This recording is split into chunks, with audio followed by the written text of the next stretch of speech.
It's time for the Commish Chronicle with your host and your commissioner, Mr. Ninja.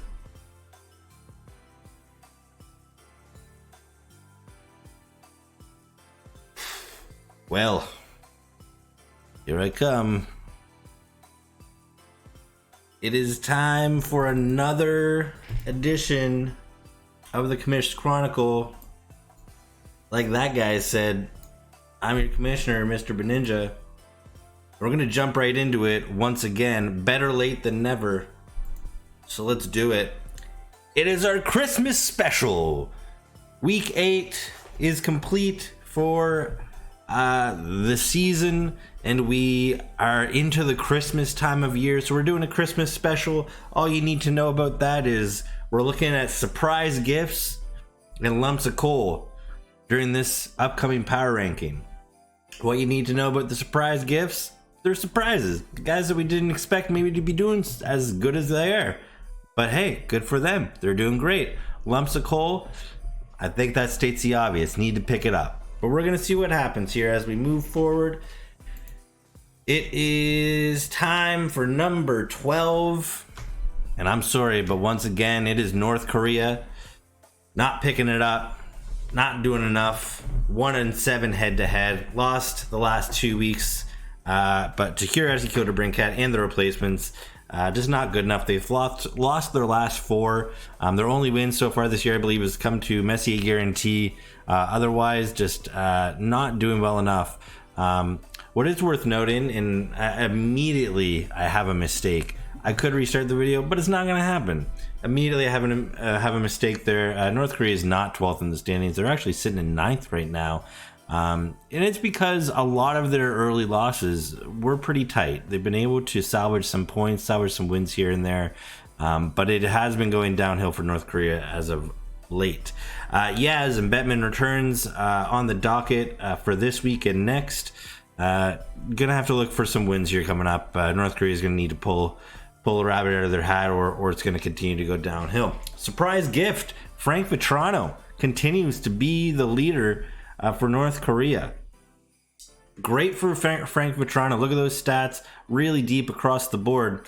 But again, Frank Vetrano being essentially your best player right now is the way it works, and with that being the case, it's just not a winning thing when you have Frank Vetrano leading your team. And going along with that, the lump of coal was the keeper for North Korea this year. One of the keepers, Nugent Hopkins.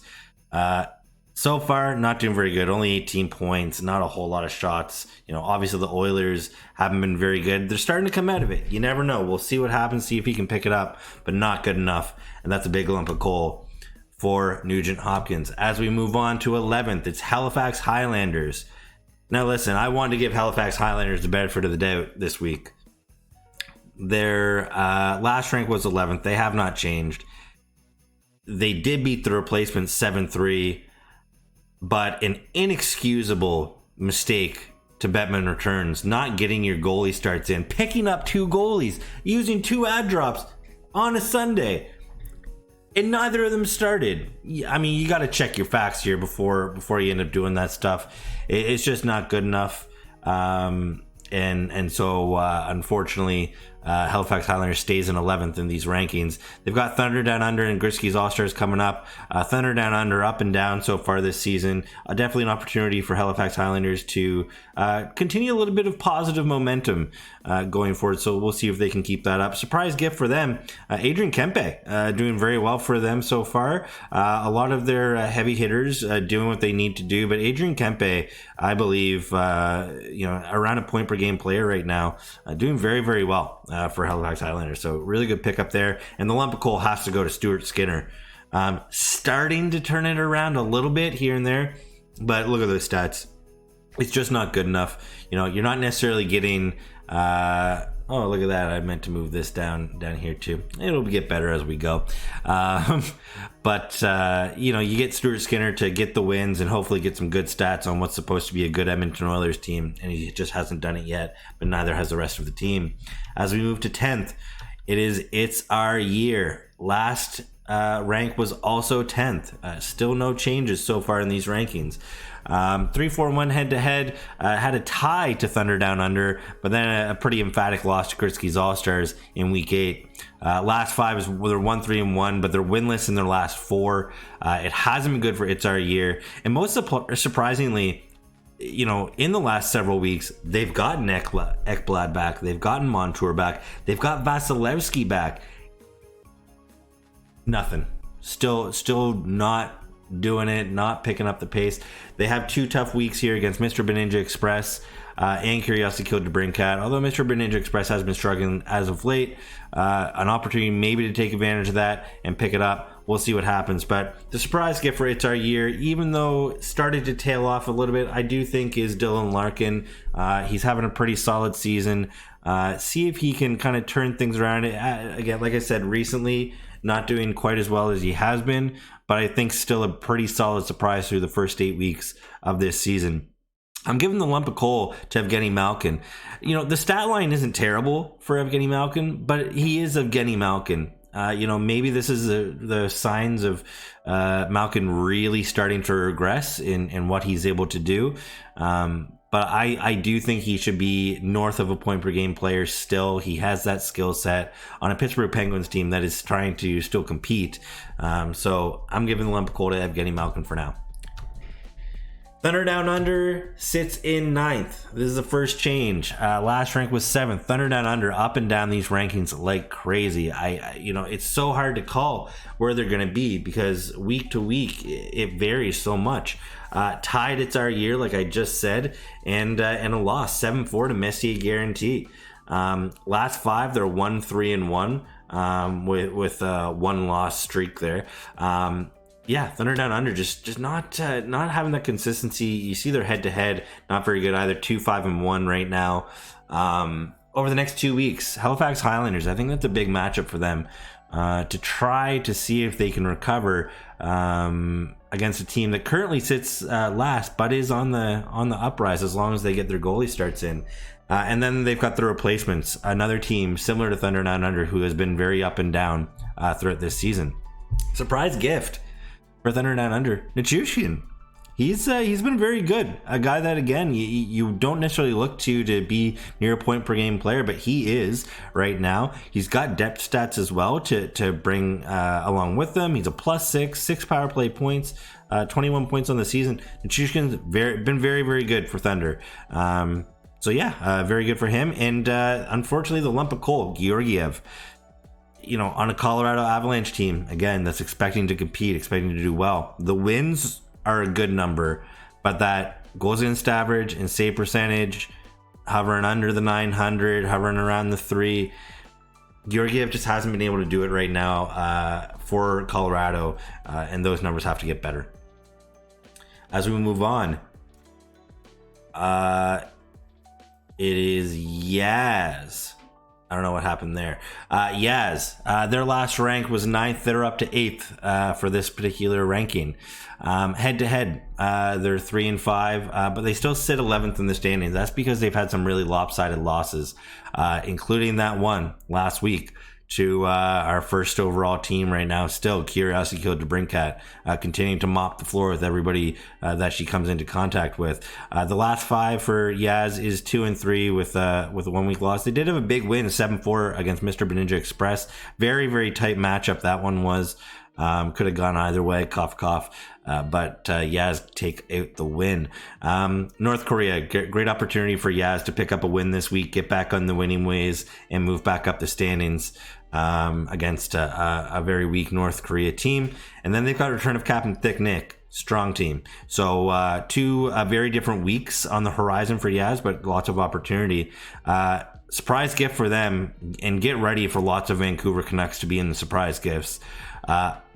Hronik, 25 points. I'm going to be honest with you. I didn't realize until I was really looking at the stats how well some of these players are doing. But Hronik, as a defenseman, 25 points on that Vancouver Canucks team, and the depth stats too. That's so key that when you're seeing that he's a +14, 8 power play points, getting it done across the board. Really, really good. But one thing I did find very interesting with all the good that we've seen Canucks players do, and like I said, spoiler alert, there's going to be lots of Canucks that you're going to see throughout this power ranking. Kuzmenko having a really off year. A guy that they expected to probably be doing better than where he's at. Only 15 points on the season. Was doing much better last year. And not really any depth stats to write home about. I was like, maybe he was injured. No, like he just hasn't been good enough. Which is again surprising on a team that has been so good. So gonna keep an eye on Kuzmenko, but definitely surprising one so far for him. And listen, just another one for Kiyoshiko DeBrincat, handing another team the lopsided loss of the week. And this is the lopsided loss of week 8, but it is the only lopsided loss of the week because week 7 was all close enough in their weeks that there was no lopsided loss of the week. So that's the only one for this ranking. Unfortunately, it goes to Yaz. And realistically, it's why they still sit down in 8th on these power rankings. Then we've got the replacements sitting in 7th. Their last rank was 6th, so a slight decrease in the replacements, largely because of that 7-3 loss to Halifax Highlanders. Again, a team on the rise, but still a team at the very bottom of the standings. You got to get wins when you can against those teams. Now, they did get a win against North Korea, last team in these power rankings. So, they salvaged that, but that should have been 2 wins for the replacements coming out of those 2 weeks. That's what you would expect. And they weren't able to do that. So they still sit 7th in these rankings. Although, again, I do think they're on the upswing. Tough 2 weeks coming up. Again, a Thunder Down Under team that's been very up and down, similar to the replacements. I think that's going to be a great matchup. But first, they've got Bettman Returns, who is on a heater right now. Bettman Returns doing very well. See if the replacements can keep pace with them. Surprise gift of the season for them, Swayman for the Bruins. Look at those stats. It's a very interesting situation in Boston. They've got 2 goalies that are playing extremely well. Stats-wise, Swayman is doing better than Allmark. And I believe because of that, he actually has more starts. But a .932 save percentage and a .208 goals against average is bonkers. That is banana sandwich. Couple shutouts to go with it. He's been extremely good, and the replacement is going to need him to stay good to be able to continue on. And listen, I wouldn't be doing this if I didn't give out the lump of coal to Fantilli. I know he's a rookie. 11 points, maybe not terrible. Half point per game player right now on a weak Columbus team. But I gotta keep giving my needles in when I can. Given where he was picked, everything else, you want Fantilli to be doing better than he is. We're living for the future with Fantilli. I get it. We'll see if that pans out for you. Moving on to 6th, Messier Guarantee. Messier Guarantee up from 8th. Last year's champ on the rise after really dropping through these rankings. He's 7th in the standings right now, sitting 6th in these power rankings. Had a 7-3 loss to Bettman Returns, closer than it looks on that one. It was a good effort for Messier Guarantee. And then a 7-4 win against Thunder Down Under. Last 5, they are 1-2-2. They had 2 ties in the previous 2 weeks. So again, we'll see if Messier Guarantee can keep the pace. Jack Hughes is back. And he is continuing to do Jack Hughes level things. He is a different type of player, and I almost wanted to put Jack Hughes as the surprise gift for this season because I think he's playing above where he typically would be at. But I couldn't resist going with the 2 guys with long names that start with Z. Maybe it's a Messier Guarantee thing. I don't know. But Zuccarello having a very, very strong season in Minnesota. A Minnesota team that otherwise has been very up and down themselves. But Zuccarello is not the issue there. And Mika Zibanejad. Again, not a terrible season for Zibanejad so far. But he is a guy that's looked at and relied upon on the Rangers to be doing better than technically what these stats indicate. I think he could be doing better, especially on the point side of things. You can see half of his points have come on the power play. You want him to be doing more than what he's doing right now for them.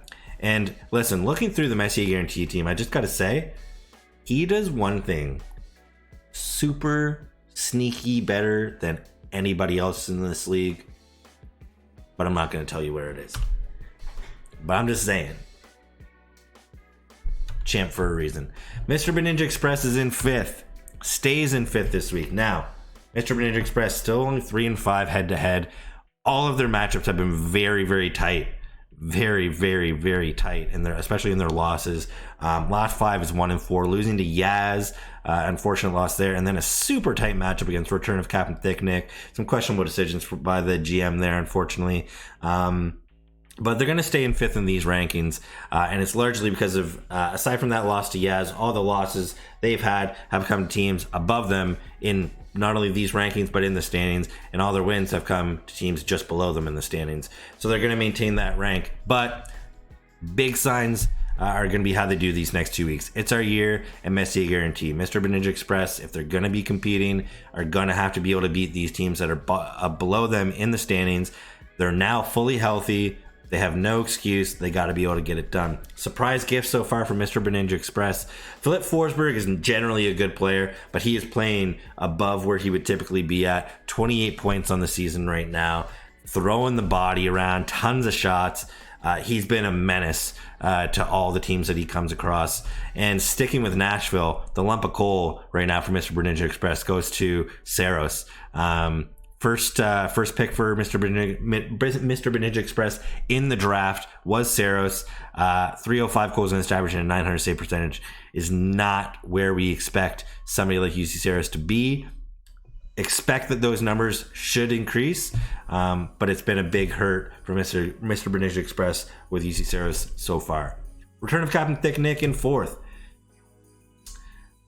3rd in the standings right now for them, 5-3 head-to-head. 2 tough matchups the last couple weeks, and really the scores indicate it. A tight 7-4 loss to Gritsky's All-Stars, and then a tight 6-5 win to Mr. Ninja Express. Last 5, 3-2. They won 1 on their streak. Next 2 weeks, this week does not get any easier. Curiosity Kill to Brinkat, 8-0, first in the league. Can somebody finally take them down during a week? Maybe. Return of Thicknick has what it takes to be able to do so, I think. And then they've got a Yaz team that has been on more of a decline, but we'll see. It just depends on what Yaz team decides to show up for that particular week. And I got to talk about the surprise gift. I'm not just talking about one guy, because it's the Canuck connection. The Canuck connection. I didn't include Pettersson in this because we expect somebody like Pettersson to be an elite level player. Quinn Hughes, you could debate. We expect him to be elite, but 34 points elite, top 10 in scoring in the NHL elite, that's next level. He has been insane. Such a good player right now for Vancouver in the Norris conversation. And then when we talk about accolades, we can't forget about Thatcher Demko. He has been fantastic himself. 924 save percentage, 226 goals against average. So many of these Canuck players, excuse me, just doing so well. And it's led by their back end here in Quinn Hughes and Thatcher Demko, in my humble opinion. Lump of coal, the keeper, Kaprizov. Again, 21 points. It's not a bad season, but it is for a guy that you expect to be over a point per game player for their team. Kirill Kaprizov not doing that right now. 7 goals, 14 assists, 21 points. Again, it's not terrible, but when you look at their power play points, only 12 of the 21 points are on the power play. Not doing much 5-on-5, really relying on the power play. You want him to be doing better than that. And we got to talk about this upcoming matchup, because I think it's the matchup of the week. Matchup of the week. Return to Captain Thicknick against Curiosity Kill to Brinkat. It's a big one. It's another strong team in this league trying to take down who is clearly the number 1 team in this league in Curiosity Kill to Brinkat. Can they do it? I'm intrigued. Let's see what happens. But instead, first we're going to move on to Gritsky's All-Stars. In 3rd, once again, I know this top 5 just not changing, but they're all so consistent. 6-2 head-to-head record. They're currently sitting 4th in the standings, just picking up wins over and over and over again. 7-4, like we just said, to return of Captain Thicknick, and then a beat down of It's Our Year, 8-3. as we would typically expect with how both of those teams have been doing so far this year. Their last 5, they're 4-1 with a 3 matchup win streak currently on the go. They've got Messier guarantee and then Halifax Highlanders the next 2 weeks. Again, you'd expect 2 wins out of that, but you never know. Messier guarantee and Halifax Highlanders have shown flashes of brilliance, and being on the upswing. Is it going to happen? We'll see what happens. Surprise gift for Grisky's All-Stars. I could have gone with a few here. But I decided to go with Talbot because his stats are next level for LA. Talbot, a guy that debatably we might have thought would have been out of the league by now. No, instead he's posting a 196 goals against average and a 930 save percentage. Nuts. Like Vezina caliber stuff. Crazy good season so far for Talbot. Excuse me. And just amazing stuff. Now, that being said, staying on the goalie side of things, it's the only, I think, goalie tandem I have as a surprise gift in a lump of coal. Gustafsson, the goalie that Grisky's All-Stars expected to be the guy on their team, not getting it done. 346 goals against average for Minnesota and an 891 save percentage. That's not gonna do it. He still continues to get the majority of the starts, I believe, over Fleury. But if that continues, I mean, you got to think Fleury has taken that net.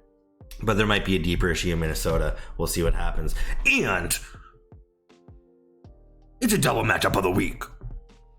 I got to give this matchup of the week Grisky's All-Stars versus Messier Guarantee. It's a rematch of last year's final. These two guys going at it, duking it out. We got to give kudos where kudos due. Messier Guarantee came out the win in the final last year. Can Grisky's All-Stars come back, get some revenge? We'll see what happens, but it's a double matchup of the week. Pretty fancy. All right, we're moving on. Second in the rankings, once again, is Bettman Returns. 6-2 head-to-head record. Second in the standings. Second in our hearts. Win 7-3 over Messier Guarantee, and then a 9-3 win to Halifax Highlanders. Gifted a few wins by Halifax Highlanders with their flub up of not starting their goalies. Gotta love it. But regardless, Bettman Returns was going to win that week and continue their streak. Next 2 weeks, they've got the replacements and they've got North Korea. The replacements, they've won big and lost small. So they sit 5th in the standings right now. Can Bettman Returns continue their win streak? 4 wins in a row. I would expect so, and especially against North Korea. I expect Bettman Returns to continue this hot run. Now, it was interesting picking Bettman Returns' surprise gift because all of the guys, they've got such a strong team across the board.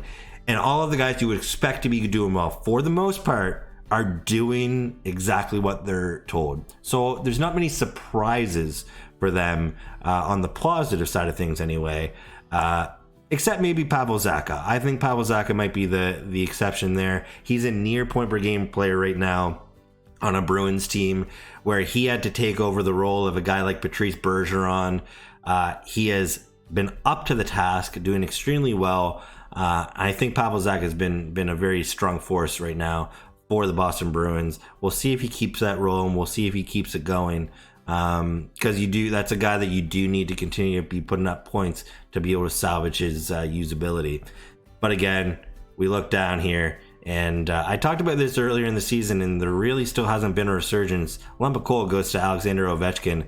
Guy chasing Gretzky's record, only 5 goals on the season right now, 14 points on a Washington team that's been up and down, and again on the downswing. You need Ovechkin to be doing better than where he's at, plain and simple. 14 points and only 5 goals is not what you're bringing him onto your team for. Yeah, sure, he's getting a good chunk of shots and a good amount of hits. Those are the things that you expect him to be getting, but 5 goals on 81 shots for a guy like Alex Ovechkin is just not good enough. So expect him to pick it up. And listen, it's no surprise. It's Curiosity DeBrincat once again. Everybody knows this. 3rd ranking in a row. It's Curiosity DeBrincat. She continues to lead the league. 66, 22, and 8 overall record. Like that, it's insane. It's the best start to a season that we've had yet in the history of this league. 8-0 head-to-head. First in the standings by a long shot. Again, return to Captain Thick Nick. Oh wait, is that who? No, that's not what happened. I'm sorry, I got that wrong. Who is Curiosity Killed to Brinkat up against this week? Let me check, because we're in real time and I want to get this right. Curiosity Killed to Brinkat is up against Return of Captain Thickneck. So I don't know what those stats are, but they did beat Yaz in week 8. And, they beat North Korea 8-4, not Return of Captain Thickneck. It was North Korea they beat 8-4, and then 9-2 win over Yaz. 2 wins that you'd expect them to have, but not just winning, but doing it emphatically. Like I said, it's Return of Captain Thickneck. It is one of the matchups of the week this week, and then they've got It's Our Year, who has been struggling. Surprise gift so far, JT Miller. It's another Canuck. 36 points for JT Miller. Just insane. 36 points. Look at his shots on goal. Only 56 shots on goal, 13 goals. Crazy. Nearly 25% shooting percentage with that. Just absolutely nuts. Lump of coal, hard to come by on Curiosity Killed to Brinkat right now. Just such a strong team all the way through. But it is worth noting that the Ottawa Center is expected to be doing better than where they're at, and they expected to be led by Korpisalo. That has not happened. 341 goals against average, 898 save percentage. For as good as Curiosity Killed to Brinkat's goalie sets have been, it's shocking to see that Korpisalo has still been a part of it, because those stats are terra awful. So see if he can pick it up. If not, I'm sure they're still going to be fine, because they're still killing it. We got the overall rankings. It's Curiosity Killed to Brinkat first. Silver medal goes to Bettman Returns. And then the bronze goes to Gretzky's All-Stars. Very little movement this week. Maybe people might argue Mr. Benjamin Express should have gone down. I don't know. We'll see what happens over the next 2 weeks. Come at me, why don't you? I don't know. Anyway, I thank you. I appreciate it. The video went a little longer than I might have liked, but we're here having fun. Have a good one.